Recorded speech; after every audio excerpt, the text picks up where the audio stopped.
Ben ritrovati con Penalty, tutto il calcio di cui il calcio vero non parla mai. Il consueto appuntamento settimanale con il calcio dilettantistico dal campionato di Serie D sino al campionato di eccellenza. Puntata importantissima, ricchissima, ospite della nostra trasmissione, il presidente dell'Ajax di Catania, ma soprattutto anche il direttore generale della RSC Riposto, ovvero una squadra che in promozione quest'anno vuole dire la sua.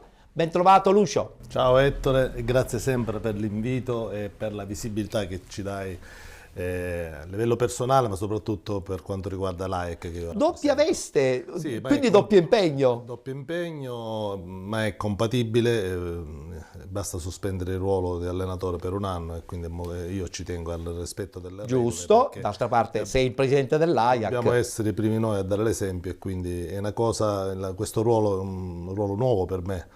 Nel calcio, dopo aver fatto un bel po' di anni di giocatore, poi ho fatto l'allenatore e penso che con questa esperienza accumulata di poterla mettere diciamo, a disposizione di chi vuole, in questo caso della Russo Calcio. Che ha un progetto ben chiaro da quello che tu mi hai anticipato società, qualche mese fa. Sì, è una società diciamo, di appassionati, è una famiglia, mi hanno accolto in questa famiglia, sono dei dirigenti davvero che amano questa squadra in modo viscerale.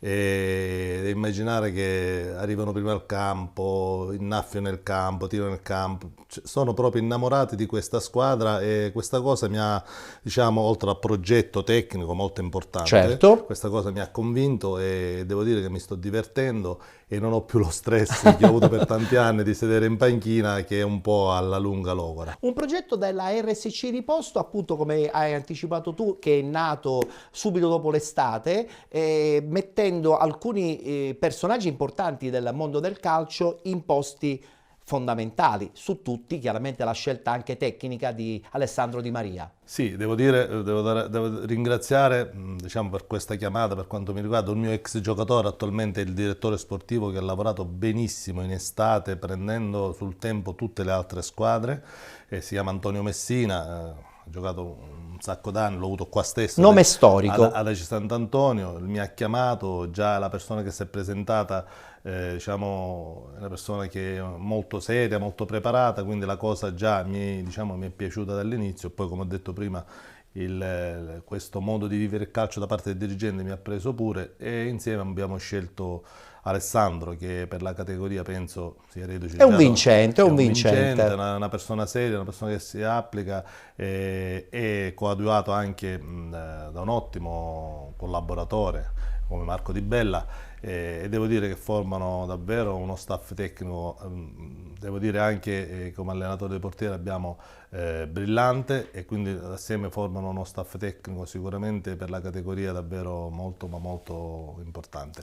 Domenica avete pareggiato in un campo difficile come quello di Belpasso. Sì, ma il Belpasso tra l'altro ha allenato benissimo perché si è da visto Suriano. Da Dario, devo dire è un campo molto ma molto difficile, anche logisticamente, un sintetico particolare, solo chi si allena in quel campo può rendere al massimo. È vero. Una squadra che aveva fatto punteggio pieno e quindi noi siamo andati là, non abbiamo rischiato nulla, è vero, magari non abbiamo costruito tantissimo, abbiamo avuto un paio di palle e gol, però è un campo molto difficile, quindi quando una partita, io lo dico, me lo dicevano i miei maestri, prima non perderla. Se non la puoi vincere, quantomeno non la devi perdere. È vero, un punto in un campo del genere va bene, continuiamo, noi veniamo dalla media inglese perfetta, abbiamo pareggiato fuori, abbiamo vinto in casa, quindi alla fine continuiamo con molta serenità, che poi è quello là che contraddistingue questo ambiente. Stiamo guardando delle immagini di sottofondo proprio del pareggio contro il Belpasso e abbiamo chiaramente capito che entrambe le squadre a questo punto possono aspirare anche alla vittoria finale.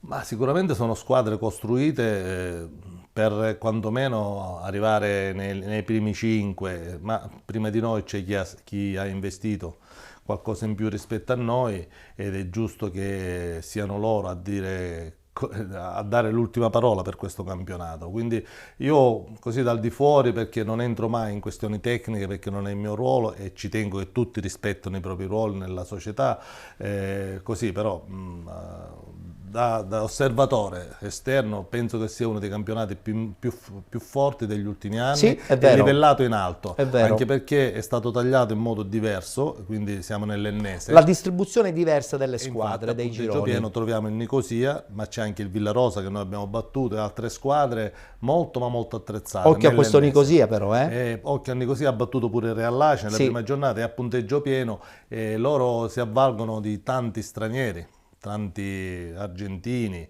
e devo dire, io quando parlo di investire parlo anche per loro, perché sì, se dai un rimborso che non è, diciamo, altissimo, però se tu dai poi vitto e alloggio, voglio dire, poi alla fine tutto incide, e quindi anche loro hanno speso tanto, e quindi sarà un campionato livellato in alto e devo dire tecnicamente di buon tasso. Stai seguendo il campionato di Serie D? Sì, lo seguo perché dal punto di vista personale è sempre un campionato che mi è piaciuto tantissimo, e poi dal lato Ajax perché noto che ci sono tanti allenatori, e questo mi fa enormemente piacere, tanti allenatori catanesi che si stanno portando veramente avanti, ma poi ai vertici della classifica, quindi sono molto felice, li seguo tutti perché noi siamo sempre in buoni rapporti, siamo sempre a disposizione di tutti per qualsiasi cosa a livello legale, di contratti, perché quest'anno, diciamo, col lavoratore sportivo sono subentrate tante nuove regole, quindi è il primo anno d'assestamento e quindi hanno bisogno molto di noi siamo sempre disponibili. Bravissimi.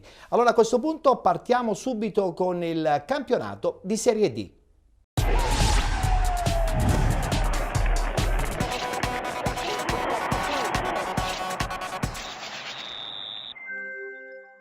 Si è giocata la quarta giornata, guardiamo subito il tabellino dei risultati. Città di Sant'Agata batte Real Casalnuovo 3-1, FC Lamezia Terme batte Città di Aciriale 2-1, l'FC Trapani 1905 vincente 2-0 in casa contro la Vibonese Calcio, vittoria fuori casa invece per il Canicattì 2-0 contro la Gioiese 1918, San Cataldese batte Portici 2-1, Acragas batte Ragusa Calcio 1-0, pareggio tra San Luca ed LFA Reggio Calabria 0-0, pareggio anche per Licata Locri 1909 1-1 ed infine Siracusa Calcio batte Nuovi Gea Virtus 1-0. In classifica abbiamo in testa la squadra di Gaspare Cacciola, il Siracusa con 10 punti, a seguire con 9 punti FC Trapani, Vibonese Calcio e Acragas, con 8 Licata Calcio e Canicattì, con 6 punti Real Casalnuovo, FC Lamezia Terme, Città di Sant'Agata, 4 punti per Nuovi Gea Virtus, San Luca e Locri 1909, 3 punti per Città di Aciriale, Ragusa Calcio, Portici e San Cataldese. Chiudono la classifica l'FA Reggio Calabria con 1 punto e la Gioiese 1918 con il Castrovillari con 0 punti. Si ritorna in campo domenica 1 ottobre, eccola qua la schermata degli incontri che si disputeranno. Acragas FC Trapani, Canicattì Città di Sant'Agata, Città di Aciriale San Luca, LFA Reggio Calabria Siracusa Calcio, Locri 1909 Gioiese 1918, Nuove Gea Virtus Portici, Real Casalnuovo Ragusa Calcio, San Cataldese Licata Calcio, Vibonese Calcio Castrovillari, riposerà l'FC Lamezia Terme. Iniziamo parlando della Città di Sant'Agata. Un po' zoppicante questo inizio, qualche vittoria, qualche sconfitta, ma il Città di Sant'Agata ha ancora quello zoccolo duro della scorsa stagione. Ha cambiato allenatore, chiaramente non è una cosa di poco conto, certo. Però diciamo che magari ci ha abituato bene, l'anno scorso ha fatto un campionato fantastico, ma anche, soprattutto sotto il profilo del gioco. È una delle poche squadre che è venuta a Catania e ha imbrigliato benissimo Catania. È vero. E quindi è chiaro che quando si cambia la guida tecnica qualche ripercussione, però tra alti e bassi farà il solito campionato di metà classifica. Beh, in questo momento c'ha 6 punti, non è in una posizione disperata, Assolutamente no, ma voglio dire, ci sono dei tempi per assimilare quelle che sono idee nuove a cui erano abituati, idee molto diverse a cui erano abituati l'anno scorso con l'allenatore. E l'anno prima addirittura con Giampà, per cui il proseguo poi con Vanzetto ha permesso una continuità anche tecnica. Ma questo denota che ci sia un grande lavoro a livello societario, cambiano gli allenatori, comunque l'idea è sempre quella di proporre gioco, tutti gli allenatori hanno proposto gioco e penso anche l'attuale allenatore lo farà. È chiaro che ci sono dei tempi un po' per assimilare quello che sono le nuove idee, però è una bella realtà in Sicilia, è un centro piccolo che comunque ha fatto davvero degli anni molto. Adesso soffre anche un po' la vicinanza della nuova Igea Virtus, no? Che è un centro sicuramente una squadra più blasonata, ha Sì, fatto la Serie C chiaro, tanti anni, chiaro. però il Sant'Agata è radicato, quella è una neopromossa e infatti sta soffrendo un po' È quella che è vero, la categoria. è vero. Guardiamoci il servizio, la vittoria del Città di Sant'Agata 3-1 contro il Real a Casalnuovo.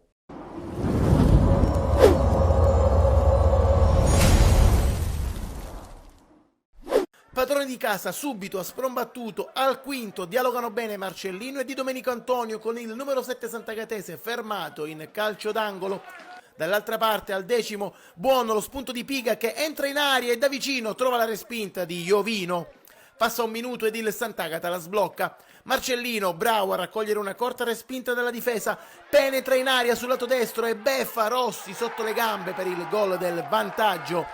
Al 17esimo gli ospiti provano a rispondere con Carnevale che cerca senza fortuna il tiro a giro. Poi al 20esimo la palla buona è per Pinna che grazie a Iovino a tu per tu con il portiere che ci mette una pezza dopo aver sbagliato il rinvio. Al 25esimo per il Sant'Agata Di Domenico Antonio lavora bene un pallone sulla destra, mette dentro per Mincica che trova il varco ma la sua conclusione è troppo schiacciata. Al 26esimo Real Casalnuovo pericoloso ancora con Bucolo che raccoglie la respinta della difesa e da fuori prova di giustezza ma il suo tiro sfiora la traversa. Al 30esimo corner per il Sant'Agata, al secondo palo Cennagi che schiaccia di testa, Rossi si allunga e devia. Al 39esimo Marcellino ruba così la sfera a Camorani, solo l'arbitro vede un fallo e concede la punizione. Sulla battuta di Bucolo, testa di Cannavaro sulla traversa, la ribattuta e il tapin vincente di Reginaldo, ma sono veementi le proteste dei Sant'Agatesi per una posizione più che sospetta. Il Real Casalnuovo giunge così al pareggio. Al 45esimo Città di Sant'Agata in bambola che rischia ancora, Fragapane sbaglia in uscita, Reginaldo scappa via e ci prova dal limite, ma Iovino è attento e risponde con i piedi. Le squadre vanno negli spogliatoi in un clima rovente con il giallo sventolato dall'arbitro per le proteste a mister Facciolo. Nella ripresa all'ottavo Aquino innesca Squillace che da sinistra mette dentro, Rossi si allunga, poi ancora Aquino, quindi Di Domenico Antonio ma la sua girata si spegne al lato. Il match scivola via a bassissimo ritmo, complice anche il diluvio e nella fase di maggior pressione alla mezz'ora il Sant'Agata passa. Al 31esimo Nunzi rileva l'infortunato Fragapane. Passano appena 2 minuti. Rinvio lungo di Iovino, ribattuto dalla difesa sulla pressione di Carrozzo. Irrompe proprio Nunzi con la sciabolata da 25 metri che si insacca a fil di palo. Il Sant'Agata torna in vantaggio. Il 2-1 è adrenalina pura per i padroni di casa. Al 41esimo Carrozzo, servito sulla corsa da Mincica, calcia in diagonale al lato. Al quarto minuto di recupero ecco il gol che chiude i conti. Ancora Carrozzo, scatta palla al piede, dal limite lascia partire il fendente perfetto che si spegne sotto l'incrocio. Sant'Agata 3, Real Casalnuovo 1 e il tripudio per i tifosi biancoazzurri. La squadra sant'agatese trova così la prima gioia casalinga e dopo 2 KO di fila rimette in pari il proprio bilancio di questo inizio campionato.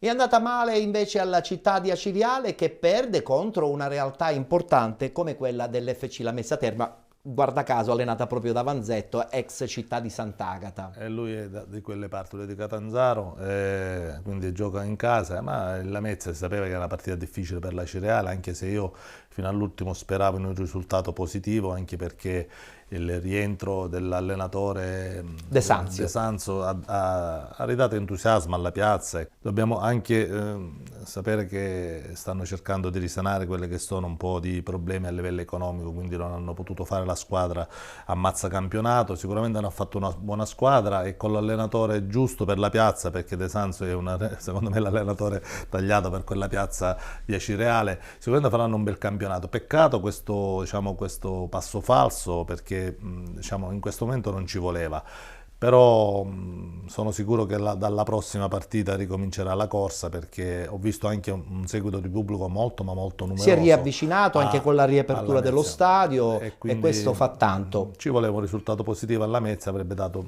ancora più spinta. Parliamo di questo Trapani, che ne dici? Lucio, parliamo di questo Trapani, di questo meccanismo perfetto costruito chiaramente dal presidente, ma poi alla fine messo in campo da quello che secondo me è il più importante talento abbiamo parlato calcistico. in questa trasmissione parecchie volte, in tempi non sospetti. Alfio, altro tecnico catanese, Alfio è un ragazzo che lavora benissimo, io se non guardo gli allenamenti non mi pronuncio mai, lavora bene, anche i risultati gli hanno dato ragione e secondo me grande merito del presidente, perché l'anno scorso forse c'erano altre idee, però il finale di campionato che ha fatto Alfio con questa squadra, vincendo playoff, battendo il Catania, e la bontà del lavoro hanno convinto questo magnate, perché mi dicono che abbia molta disponibilità. Anche perché ha costruito un progetto insieme anche alla scuola di basket, che a Trapani ha una tradizione. Certo. Ho visto anche dei lavori allo stadio importanti che hanno fatto, ma poi hanno fatto una gran bella squadra che Alfio sta allenando bene, e oltre che vincere tutte le partite mi dicono stia facendo un calcio, come ha sempre fatto Alfio Torrisi, calcio spettacolo, e quest'anno è una delle candidate. Si sa, la Serie D poi ci sono tante insidie, e quindi sarà comunque la candidata alla vittoria finale. Guardiamoci gli highlights e l'intervista anche ad Alfio Torrisi.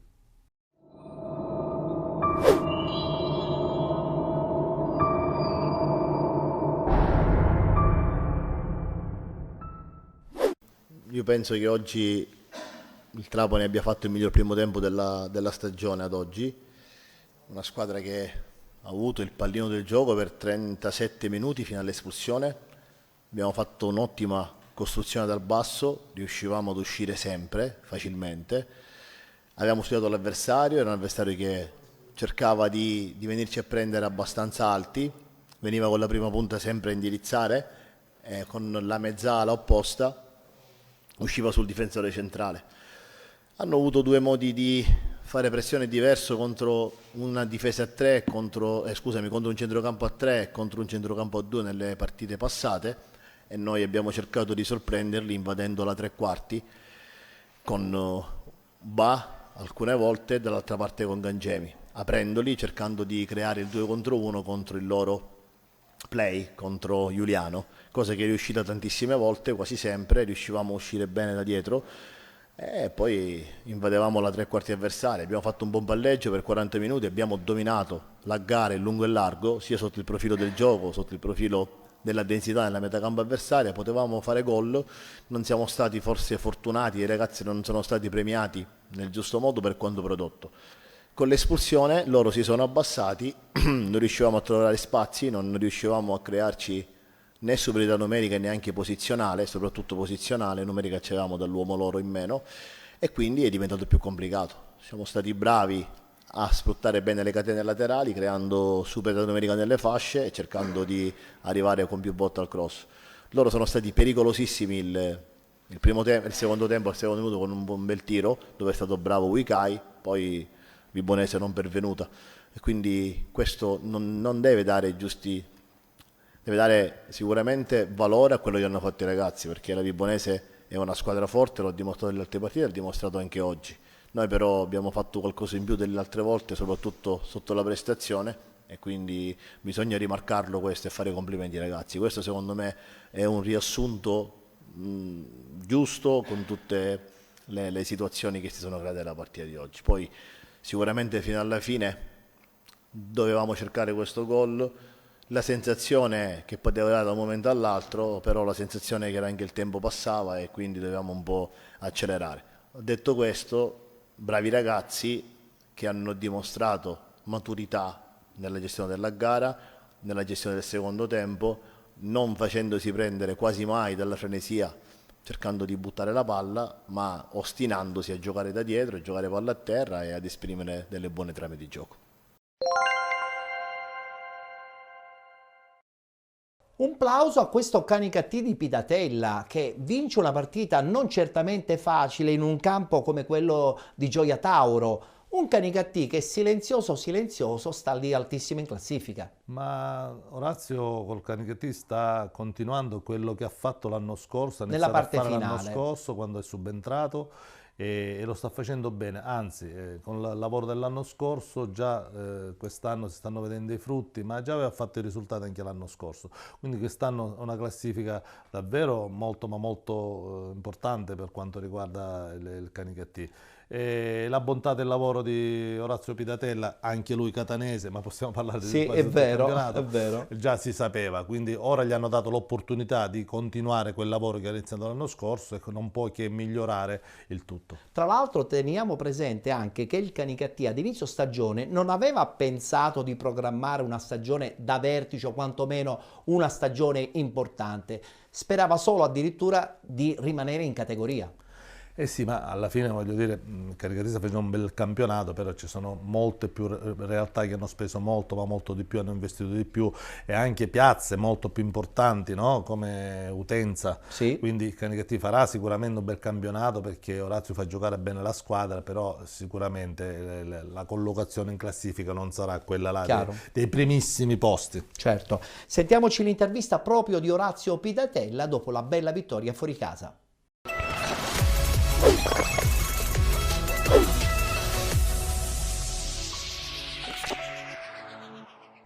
È sempre difficile vincere fuori casa, specie quando in 8 giorni abbiamo fatto 2500 km. Sapevamo che sarebbe stata una partita difficile, lo è stata. Siamo stati attenti, poi i ragazzi sono riusciti a sbloccarla e quindi tutto è divenuto più semplice. Non ci possiamo accontentare di un secondo tempo come quello del Licata o di oggi.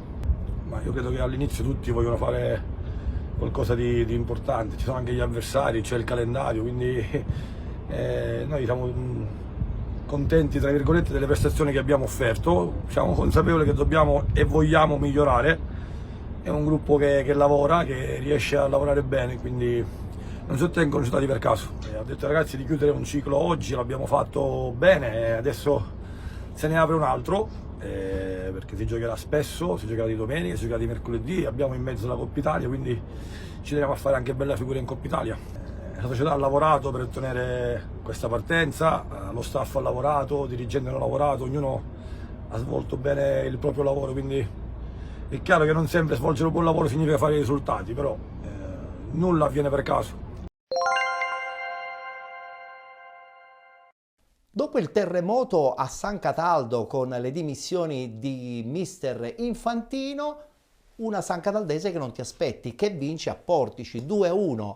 Che succede secondo te a San Cataldo, Lucio? Ma è rimasto il secondo di Piero Infantino e questo risultato è un risultato che non ci aspettavamo, perché dopo lo scossone, come hai detto tu, certo, si può anche i risultati che venivano molto strani, perché Piero veniva da un bellissimo campionato, Infantino finale di stagione lo scorso meraviglioso, quindi ci aspettavamo tutti una continuità. A me dispiace a livello personale perché conosco bene Piero ed è un allenatore che ha sempre fatto bene anche l'anno scorso, ed è le stranezze del calcio dove tu ti aspetti magari con una continuità di lavoro che magari si facciano i risultati, non li ha fatti. Beh, gli sono venuti a mancare anche alcuni giocatori importanti della scorsa stagione, c'è stato un rinnovamento quasi tecnico completo. Però devo dire, la dignità di Piero Infantino ha rescisso, si assume tutte le responsabilità, anche se... Ma lo è sempre stato così, anche se ci sono colpe non sue, lui si è assunto tutte le responsabilità da grande uomo qual è, e ora l'allenatore che è rimasto, paradossalmente magari i giocatori a volte, lo spogliatoio è molto strano a volte da gestire, magari i giocatori hanno sentito meno responsabilità in questo momento, sono andati fuori casa e forse con la testa più libera, però devo dire che sicuramente nel lavoro che ha fatto l'allenatore seconda non può in 2 giorni cambiare tanto, ci sarà stato tanto del lavoro fatto da Piero. Vedremo cosa succederà, perché poi adesso domenica c'è lo scontro con il Licata. Domenica c'è una partita molto ma molto difficile, con una squadra, una partita verità, come il Licata, che è una squadra dove forse fuori casa, e l'Agragas ne sa qualcosa, rende molto di più. E parliamo proprio dell'Agragas, che guarda caso vince ancora contro un Ragusa certamente difficile e balza altissimo in classifica. È passata la crisi ad Agrigento? Ma la crisi è durata, ma soltanto di risultati, perché la prima partita è stata una partita stranissima, quella con Licata, dove poteva benissimo all'inizio pareggiarla, poi si sa come vanno molte partite, sbagli un gol, ne subisci uno in ripartenza, qualche errore, ma era l'impatto con un grande pubblico, una grande piazza di questa squadra. Avevano praticamente sentenziato addirittura un esonero di Coppa. Sarebbe stata una pazzia, dopo 2 mesi di lavoro, la prima partita si può sbagliare, può Con succedere. il passaggio anche di Coppa, tra l'altro. E devo dire che secondo me Si sono rilanciati. si sono rilanciati e sicuramente occuperà una posizione alta della classifica, perché c'è molto entusiasmo, molto pubblico, piazza importante, allenata bene, anche l'organico fatto come si deve, con gente d'esperienza, e quindi penso che se sono lasciati tranquilli, perché è una piazza, dobbiamo dire, una piazza molto calda, renderanno molto e daranno molte soddisfazioni. In questo momento so che davvero c'è un entusiasmo molto bello là ad Agrigento e i risultati fanno poi alla fine questo. Anche se domenica c'è uno scontro davvero bellissimo. Giocano con il Trapani. Giocano con il Trapani, mi pare che sia ad Agrigento, ci sarà un pubblico, perché anche da Trapani verranno un sacco di persone, sarà una partita bellissima a cui mi piacerebbe. Diciamolo pure, questa Serie D non è neanche più una Serie D, è una Lega Pro a tutti gli effetti. Fortunatamente hanno l'Esenneto che ha molta capienza, quindi ci sarà davvero uno spettacolo e io guardo sempre la parte degli allenatori, ci saranno 2 allenatori catanesi di fronte. Tutte e 2 emergenti, quindi sono molto contento e ripeto, mi piacerebbe assistere a questa partita, perché ci sarà anche una cornice di pubblico molto meravigliosa. Guardiamoci e sentiamoci le interviste post partita proprio dopo la bella vittoria dell'Akragas in casa del Ragusa.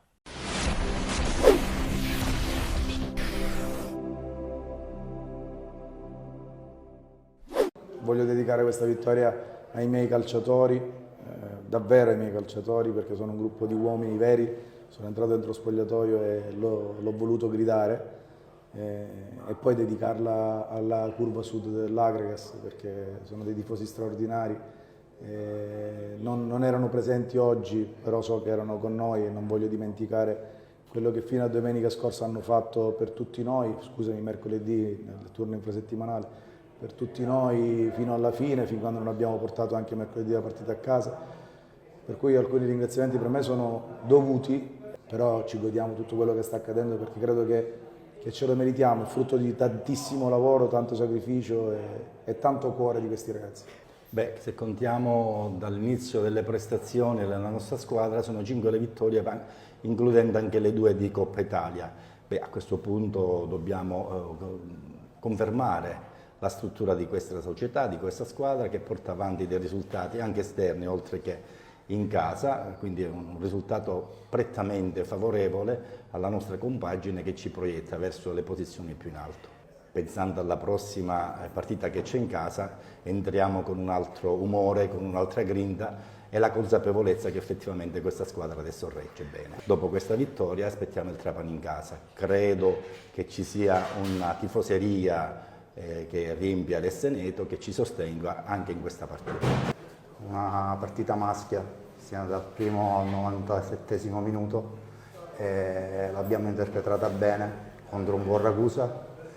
Quando c'è stato da soffrire abbiamo sofferto, quando c'è stato da sciorinare buon gioco lo abbiamo fatto, e quando abbiamo avuto l'occasione giusta, Scozzari 2005, sono contentissimo, ha fatto gol, penso che poi il Ragusa non ci ha mai tirato in porta. Dobbiamo stare con i piedi ben saldi per terra, oggi ci godiamo questa vittoria, da domani inizieremo a pensare al Trapani. E parliamo adesso della regina, ovvero LFA Reggio Calabria, ovvero la Fenice Calcio di Reggio Calabria, che ritorna finalmente a giocare, ritorna in Serie D. È una brutta gatta da pelare per qualche squadra che ha già puntato la Lega Pro? Personalmente sono contento, perché c'è il ritorno al calcio di Maurizio Pellegrino, che secondo me è un elemento, un dirigente che non deve stare fuori dal calcio, per quanto sia preparato e per la persona per bene che è. Quindi sono contento per lui, però penso che Non sarà il Catania dell'anno scorso, non sarà le squadre che hanno ucciso il campionato gli anni prima. Anche budget diversi probabilmente. Budget diversi e ritardo, molto ritardo. Molto ritardo. Quindi non è facile, cioè già abbiamo squadre a punteggio pieno, quindi sarà molto ma molto difficile. Recuperare tutti questi punti è difficile. E poi reperire giocatori sul mercato, parliamo di svincolati, certo. quindi sarà molto difficile. Però fa piacere che sia ritornato il calcio a Reggio Calabria, perché dopo una Serie B importante come ha fatto l'anno scorso, non esserci più calcio era pazzesca questa cosa, era veramente molto molto brutta questa cosa. Sentiamoci le dichiarazioni di questo allenatore Bruno Trocini, che ci parla chiaramente di giocatori che vanno e che vengono durante la settimana. Anche lui Trocini è un allenatore, voglio dire, titolato, non è un allenatore che ha fatto la Serie C tanti anni. Però giustamente si trova a lavorare con un gruppo che giorno dopo giorno viene costruito. Ma secondo me là c'è un progetto pluriennale, perché non penso puntano tutto quest'anno. Troppo ritardo, nonostante ci sia un allenatore, c'è una società, Maurizio Pellegrino, poi il calcio, ci vuole del tempo per fare le cose bene e organizzate in una maniera più chiara. E sentiamoci allora a questo punto la voce del neo allenatore di questa nuova regina, Trocini.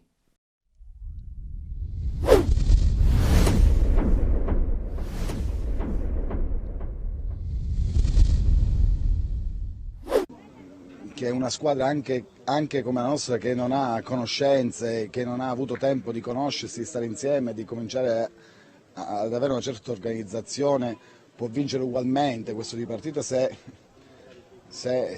ha anche una condizione, insomma, accettabile. La nostra non è accettabile. A fine primo tempo i ragazzi erano bianchi tutti in viso, però sono stati comunque in campo, hanno dato tutto. Abbiamo anche un po' scoperto tanti di loro, anche i ragazzi che sono entrati under di Reggio, a partita in corsa hanno fatto tutti bene, quindi veramente era una partita piena di insidie, piena di punti interrogativi, e alcune risposte le abbiamo avute. La qualità tecnica superiore ci ha permesso di comandare la partita, ovviamente, però mancava comunque uno spunto, lo spunto che è necessario, che deve essere per forza sostenuto da una condizione accettabile, perché veramente pochi giorni di allenamento ti costringono magari a passare la palla quando magari avessi voglia di accelerare, puntare l'uomo, andare in porta, perché le gambe non ti seguono. Però ripeto, sapevamo di tutte queste difficoltà, intanto siamo partiti, abbiamo fatto un punto fuori casa, non è che perché ci chiamiamo regina, abbiamo già vinto tutte le partite, ne siamo consapevoli di questo, avremo grandi difficoltà, però sono estremamente fiducioso.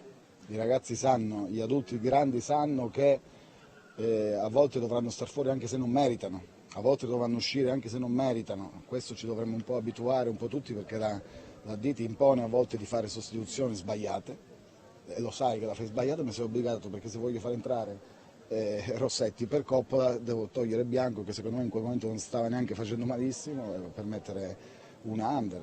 Ovviamente il campionato è così, ne siamo consapevoli, però ripeto, sono felice perché ho visto grande disponibilità, veramente. I ragazzi a fine primo tempo erano bianchi perché erano proprio cotti, poi per fortuna i cambi e anche un po' di arietta fresca un po' ci ha permesso di portare a termine la gara, e la cosa che mi riempie anche di gioia è che comunque in queste situazioni di infortunio dietro l'angolo invece grazie a Dio non è successo niente, quindi andiamo avanti.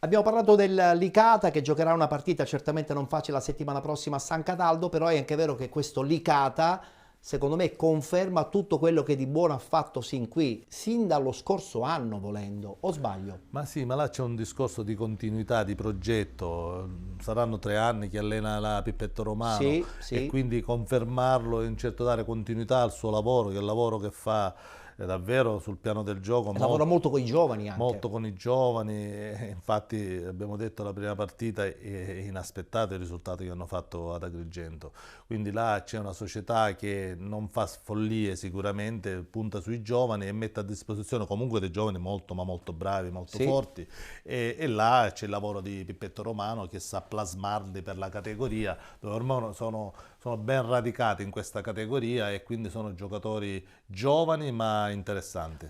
Ma secondo te questo campo che viene rimesso a nuovo, il Leotta, può dare spunto magari per un progetto Lega Pro, non dico per quest'anno, ma per la prossima stagione?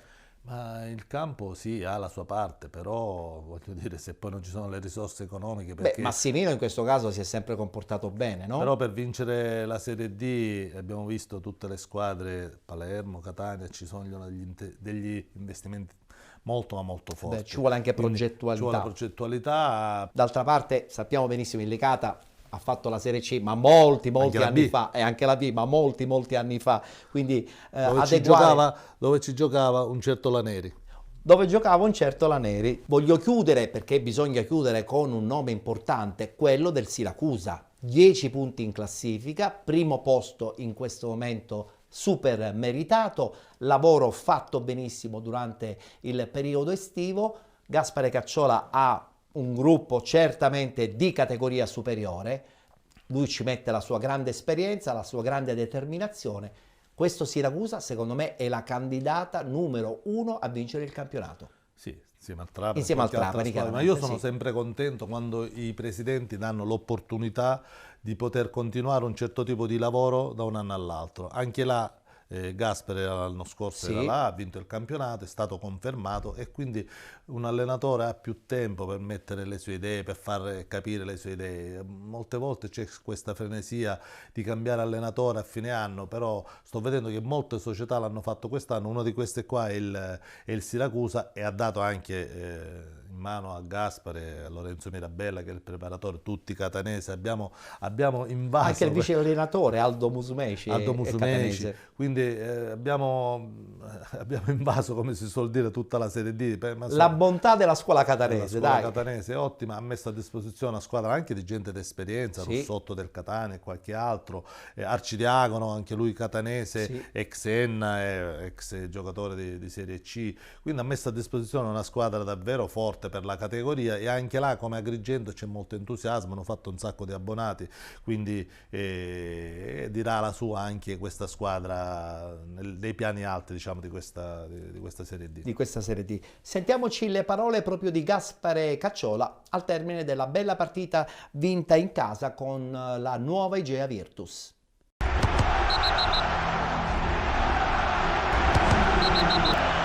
No, sono contento per la prestazione, per l'atteggiamento della squadra, del gruppo, di chi è entrato dalla panchina. Abbiamo fatto secondo me una grandissima prestazione, abbiamo creato tante palle gol, che il risultato mi sembra del tutto bugiardo per quello che non rispecchia sicuramente l'andamento della partita. Noi abbiamo intrapreso questa strada, il fiato che è giusto, non dobbiamo mai mollare. Io penso che questa squadra ancora ha tanti margini di miglioramento, 3 partite in una settimana, 9 punti, diciamo che la dicono tutta sul valore della squadra, perciò io penso che in questo momento dobbiamo continuare a lavorare sempre con grandissima umiltà e preparare le prossime partite. Ma io penso che vincere aiuta a vincere, si crea entusiasmo, vedo che c'è grande sinergia tra società, squadra e tifoseria e questo secondo me è una base importante. Sicuramente verranno dei momenti di difficoltà, però io penso che il Siracusa oggi ha dato una dimostrazione importante, un segnale forte al campionato che se la può giocare fino alla fine.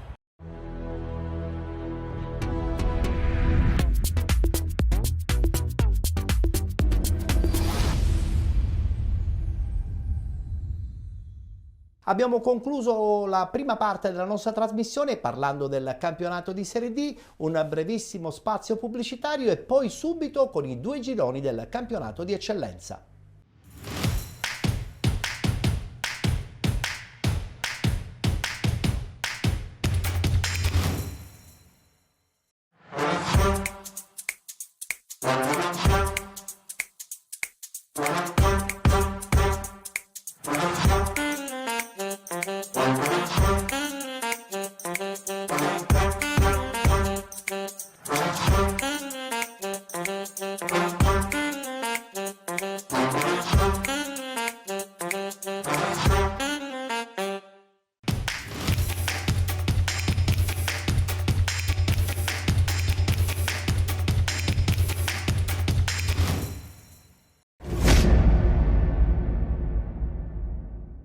Rientrati dopo lo spazio pubblicitario, siete ancora con Penalty, tutto il calcio dilettantistico dal campionato di Serie D sino al campionato di eccellenza. Parliamo proprio di eccellenza e partiamo con il girone A.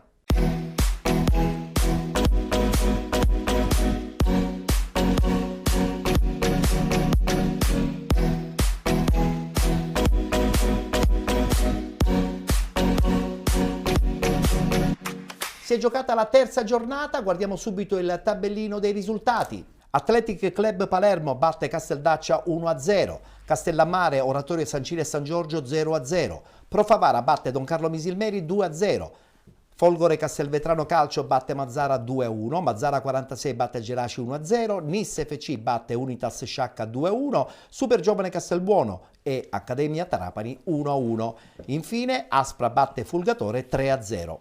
Abbiamo un'accoppiata in testa nel girone A del campionato di eccellenza, parliamo dell'Athletic Club Palermo e della Nis FC con 9 punti, 7 punti per Pro Favara e Mazzara 46, con 5 punti Super Giovane Castelbuono, Accademia Trapani, Castellammare e Folgore Castelvetrano, 4 punti per l'Aspra, con 3 punti Don Carlo Misilmeri, Unitas Sciacca e Fulgatore, 1 punto per l'Oratorio San Cile e San Giorgio, 0 punti per Mazzara, Casteldaccia e Geraci.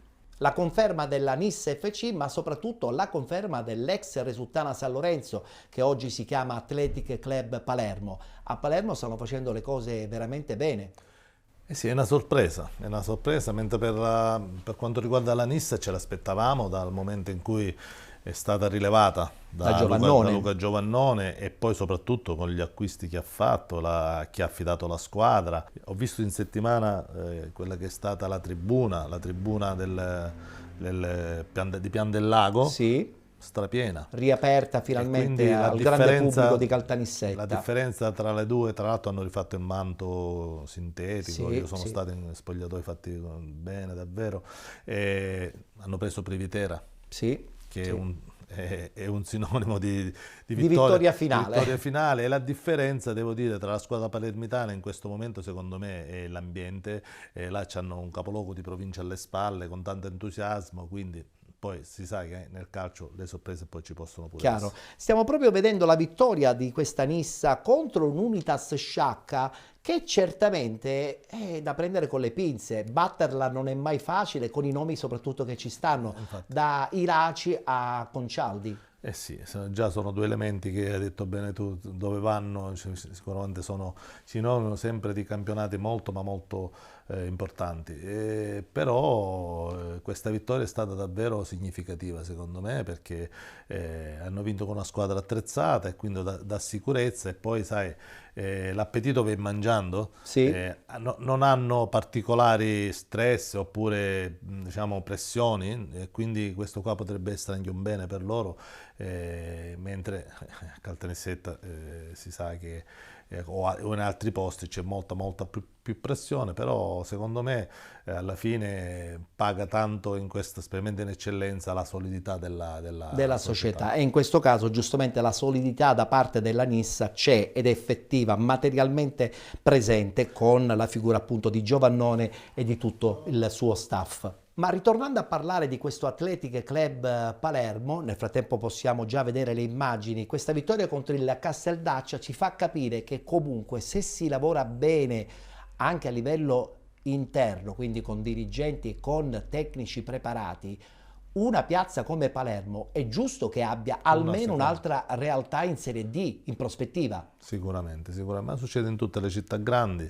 Anche a Catania abbiamo l'Atletico, succede, e poi Palermo ha sempre avuto una seconda squadra, diciamo, che abbia rappresentato bene pure Palermo nei dilettanti. Ma quindi, poco in Serie D però. In Serie D sì, ma in Serie D già diventa un campionato dove c'è molto dispendioso e quindi è un po' difficile, ma si sa che l'eccellenza comunque dà spazio anche ad altre realtà. Chiaro, aspettando magari il vecchio Bagheria, che veramente rappresentava l'altro lato di Palermo nei campionati importanti dilettantistici. Ricordo poi c'era ancora più là, c'era Partinico, c'erano tante squadre intorno. Ma la provincia, diciamo. Il Bagheria era sempre la classica squadra di Serie D di Palermo. Anche se giustamente non era di Palermo, ma in questo caso l'Athletic Club Palermo, tra l'altro anche con un investimento importante, perché gestiranno il campo di Capaci, Aci, dove ci sarà un vero e proprio centro sportivo per tutto il settore giovanile. Questo fa capire che non è una sorpresa, ma è una società che ha le idee ben chiare in testa e quindi sta programmando anche il futuro. Una battuta veloce anche sulla super giovane Castelbuono che pareggia in casa 1-1.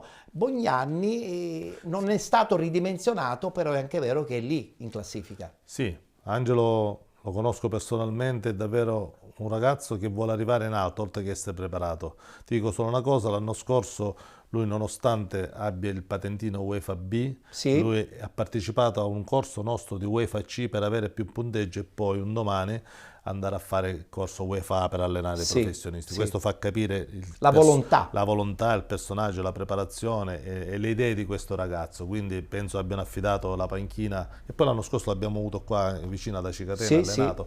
Quindi devo dire che... E poi è una squadra che comunque allenato negli anni passati anche una Cese, ricca, mi ricordo, quindi diciamo, è un paesino piccolo però che ha sempre avuto il calcio come prima cosa, un paese una molto bella piccolo, tradizione. una tradizione, un paese piccolissimo dove tutto il paese va al campo e quindi c'ha anche un buon seguito di pubblico e ha anche una società, penso, abbastanza seria.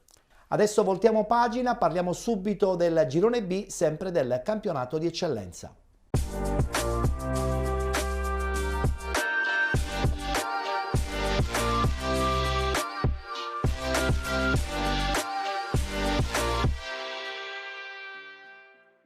Anche qui si è giocata la terza giornata, subito il tabellino dei risultati di domenica.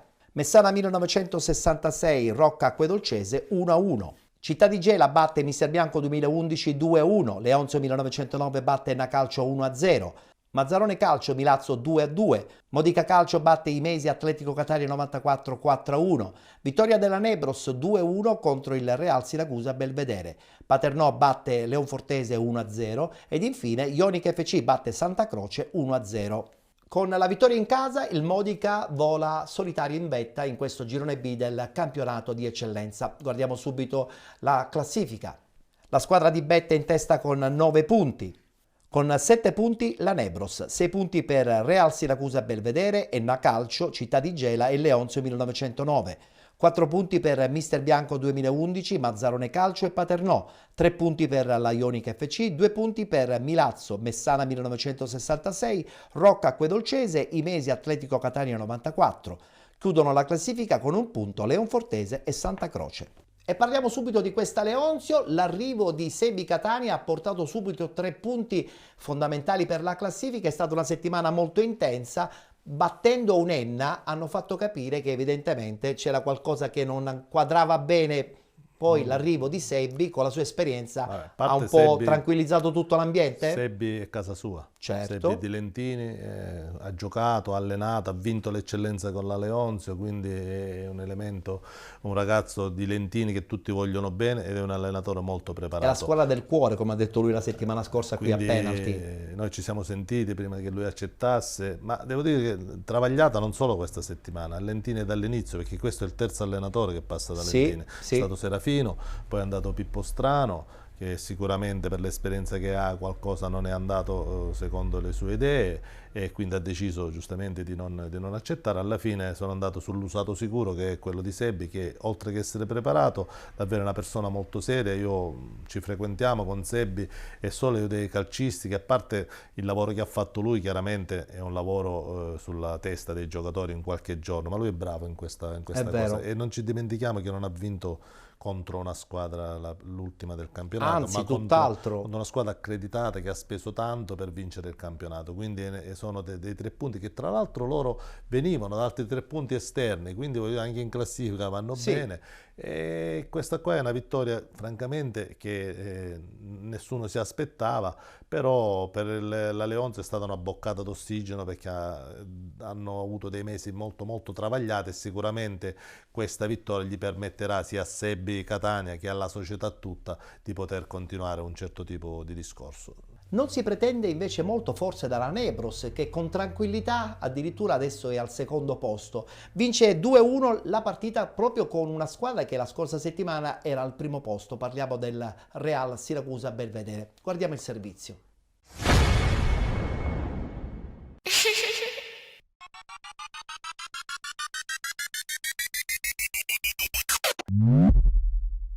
La squadra di Perdicucci approccia bene al match sfiorando il vantaggio per 2 volte, al sesto con Rando il cui pallonetto si perde di poco al lato e poi con Ancione che su calcio piazzato sfiora il bersaglio grosso. I locali però fanno centro al terzo tentativo quando al minuto 20 Pontini ribadisce in rete il tiro di Rando facendo gioire i propri tifosi e firmando così la sua prima rete stagionale. Nebros che avrebbe 5 minuti dopo la chance del raddoppio, ma il servizio di Rando per Pontini risulta impreciso. Locali che alla mezz'ora reclamano anche per un possibile rigore sempre su Pontini, ma il signor Fede lascia giocare e sul proseguo dell'azione i padroni di casa rimangono anche in 10 uomini per il doppio giallo che il fischietto di Rossano mostra a Fragapane che commette fallo su Frittita, lasciando di fatto i suoi con l'inferiorità numerica. Il Real Siracusa tenta subito di approfittarne e al 39esimo il sinistro di Quarto non trova la porta per questioni di centimetri. Bersaglio che i biancorossi centrano però nella ripresa con Frittita che al 57esimo si invola in aria dopo la prima respinta di Mainè e lesto a ribadire in rete il pallone che vale il pareggio e il suo terzo centro in campionato, il quinto stagionale. Ma è una gioia che dura poco per gli ospiti, infatti 3 minuti più tardi la Nebros rimette la testa avanti quando l'inossidabile Assenzio spalle alla porta si gira e calcia col sinistro facendo così Nebros 2 Real Siracusa 1 e per il classe 87 di casa è la quarta rete consecutiva in 3 partite giocate, la quinta stagionale. Locali che al 73esimo la potrebbero chiudere ma né Travaglia né Di Vita riescono a deviare in rete il cross di Camarà. Poi nel finale il Real Siracusa tenta il forcing disperato con Frittita che di tacco su angolo sfiora di un soffio il palo e Miraglia che al 91esimo col destro manda di pochissimo alla sinistra del portiere. La Nebros sale in classifica quota 7 punti e si porta al secondo posto mentre il Real Siracusa rimane fermo a 6 e conosce la prima sconfitta del campionato. Una Nebros dunque che vola al secondo posto, un Enna che ahimè forse entra in crisi con questa sconfitta a Lentini e poi a questo punto dobbiamo parlare di questo Paternò che ritorna alla vittoria risicata, ma una vittoria che forse può dare animo al sì, recupero. Anche a Paternò, tra l'altro anche la scelta dell'allenatore è indicativa, e Paternò ha ambizioni per cercare di ritornare subito in quella categoria che malamente ha lasciato l'anno scorso e i risultati iniziali diciamo non hanno dato molto... Beh, diamo tempo però a Rasciti, è fondamentale dare un po' di tempo agli allenatori. Purtroppo sono piazze dove si pretende tutto e subito e quindi magari si mette in discussione anche, ma non penso sia stato il problema, magari si mette in discussione l'allenatore, ma non è il caso penso di Rasciti perché alla lunga uscirà fuori con questa squadra e poi anche alle spalle una società abbastanza solida, quindi purtroppo non tutte le squadre possono partire vincendo tutte le partite, c'è chi parte in un certo modo ma alla lunga poi i valori emergono e quindi... Ci sono sempre anche gli avversari, le partite si giocano ma ci sono gli avversari. A volte sono anche delle sfumature, magari la preparazione fatta in un certo modo, degli episodi, però bisogna dare un po' di tranquillità e bisogna dare tempo anche se molte volte il tempo non lo danno agli allenatori.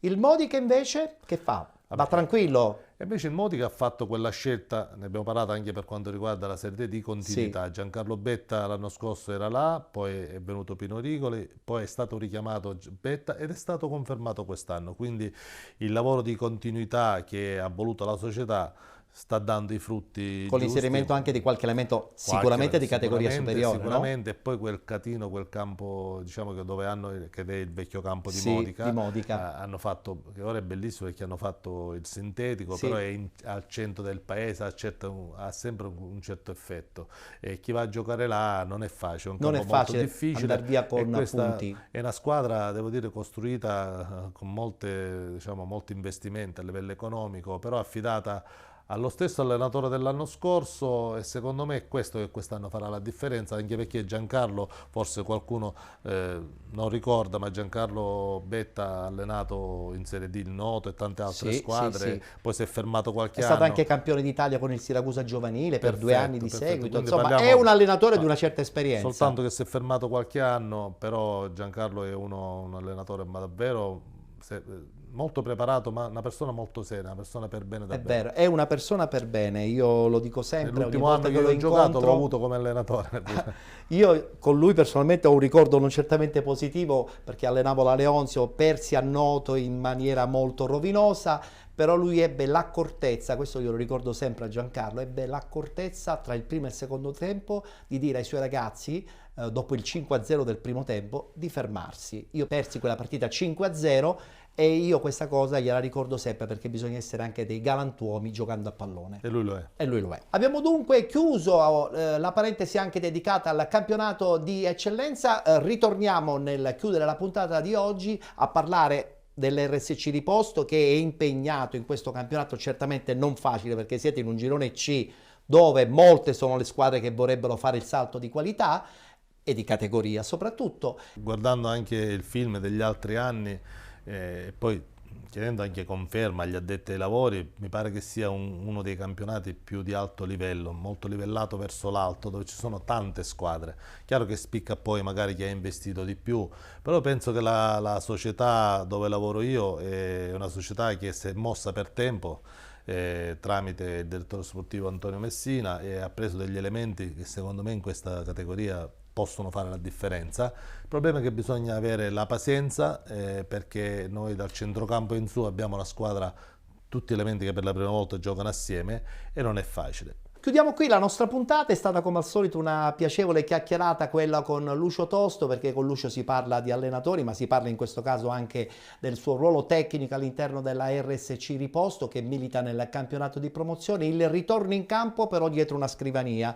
Da ex allenatore non è facile, posso comprenderti, però questo tuo ruolo te lo vedo dipinto addosso sì, bene. Ma io non volevo più allenare da 2 anni, perché dopo 45 anni francamente poi ci si stanca un po', volevo una cosa più soft dove io potessi mettere a disposizione la mia esperienza. Certo. Mi hanno dato questa opportunità e io ringrazio questa società, in particolare Antonio Messina, di avermela data, e questo è un ruolo che mi sta piacendo, soprattutto perché trovo delle persone che si fidano di me e di quello che io consiglio. Poi io do soltanto dei consigli e mi provoca, diciamo, non più lo stress che uno accumula in tanti anni. Ma la stessa emozione però. Sì, io mi hai tolte le parole di bocca, io le partite le sento come, forse di più di quando ero in panchina, però è un'adrenalina, è il minimo sindacale. Quella bisogna averla sempre. Grazie Lucio, buon lavoro, sarà un fine 2023 importante, ma anche il 2024 non scherzerà. Eh sì, già stiamo programmando anche noi tante attività. Io ti ringrazio sempre per la visibilità che tu ci dai a noi dell'AIAC, perché chiaramente lavorare sempre in sordina e non far sapere quello che si fa non va bene. Tu ci dai sempre questa vetrina importante. Casa vostra, lo dico sempre. Ti ringraziamo e tu sei uno dei nostri, e ti ringrazio sempre io a nome personale, a nome di tutta l'AIAC che ti stima tantissimo. Grazie a Lucio Tosto, ospite di questa puntata di Penalty che si chiude qui. Ci rivedremo chiaramente tra 7 giorni precisi, ancora una volta per parlare di calcio dilettantistico siciliano. Grazie per essere stati con noi.